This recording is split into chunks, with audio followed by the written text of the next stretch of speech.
South African Communist Party Secretary General Mapaila says the party remains fully committed to fighting private monopoly capital, which he accuses of looting public resources, exploiting workers and undermining development. Mapaila was speaking at the SACP's 104th anniversary celebrations in KwaDlengezwa in KwaZulu-Natal. He also confirmed that the party will in fact contest the upcoming 2026 local government elections independently for the first time, breaking from the ANC-led tripartite alliance.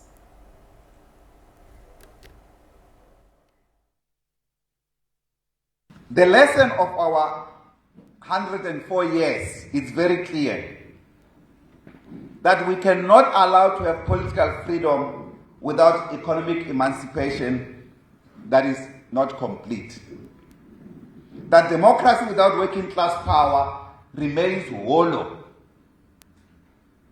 and will become meaningless to the people. And therefore, to tackle the crisis of unemployment, poverty, and inequality that continue to define the lives of millions of our people in our country today, we have to refocus the meaning of politics and the meaning of the exercise of political power. Because it is clear in this country, people do not understand the purpose of power, the purpose of political power in their hands. That's why everyone is fighting to be in power. And when they're in power, majority of them don't know what to do, because they don't tackle the fundamental problem, the problem of capital in our country that controls all the resources of our people only for the interest of a minority. And therefore, our fight against private monopoly capital that continues to loot resources of our people, exploit labor, and sabotage development is intensifying. This we are clear about the posture of Capital International, particularly resembled by the behavior of Donald Trump of America, who's leading the dominant capitalist country in the world, but also of Europe in its entirety, particularly its anti-people posture.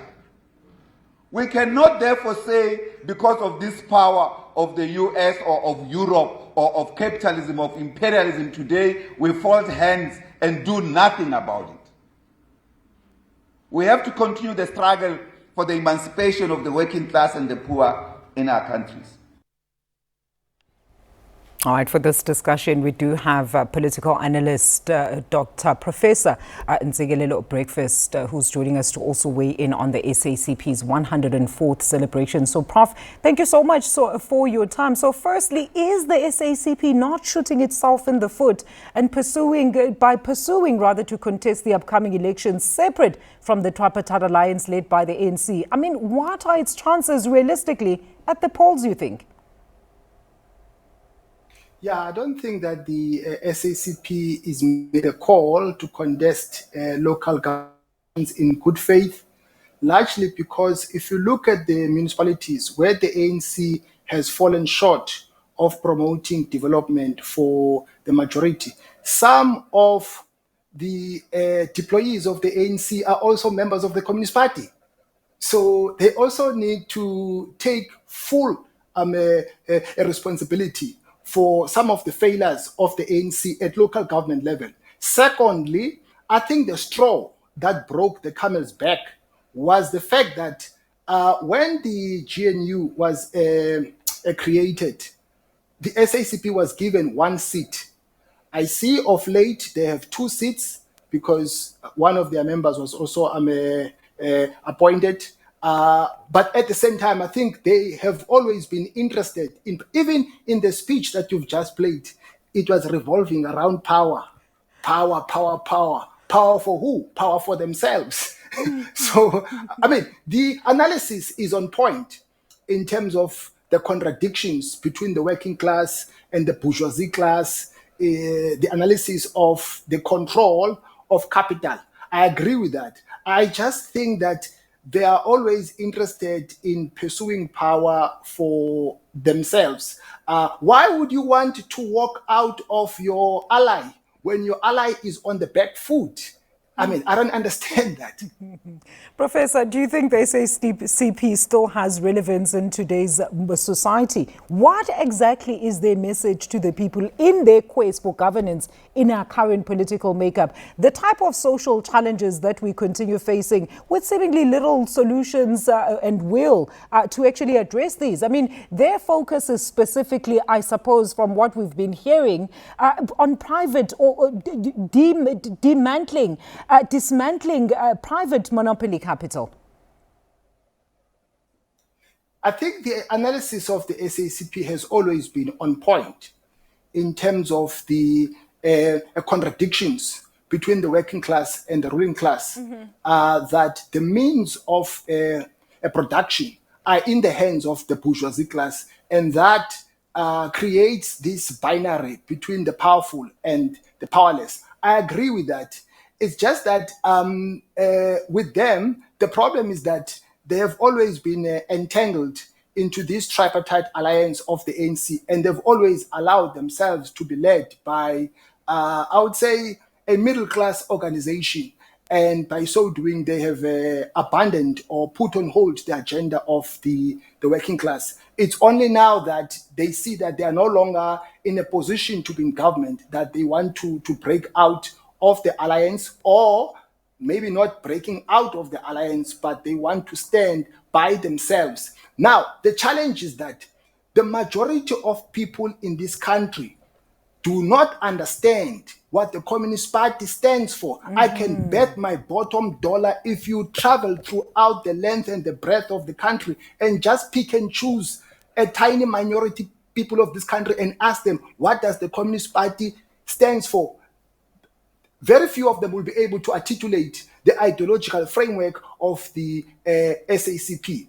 So am I doing that? I don't think that they're going to do well in these upcoming local government elections. It's really is going to be a blow. I mean, even in that venue where they were holding the event, the turnout was very low. It was a small venue. And I mean, we saw what happened with the recently held by-elections where the SACP actually participated. Professor, I'm not sure if they got a single vote or, I mean, I stand to be corrected on the numbers there. But, I mean, let's talk about going forward. What then should they do? Should they remain within the tripartite alliance within the ANC? And then how are they effective? What is their effectiveness? Should they stay within the tripartite alliance? Because we've heard from Mapaila in the various speeches that he has made about the dissatisfaction, about the fact that there's no communication between the ANC as well as the party. But we're seeing, as you've just alluded to, these strategic appointments there on the part of the ANC, basically trying to say, well, I don't know how these ministers are actually going to campaign for the SACP while also fulfilling their ministerial duties. In 2007, at Nelson Mandela University, the SACP took a decision to swell the ranks of the ANC.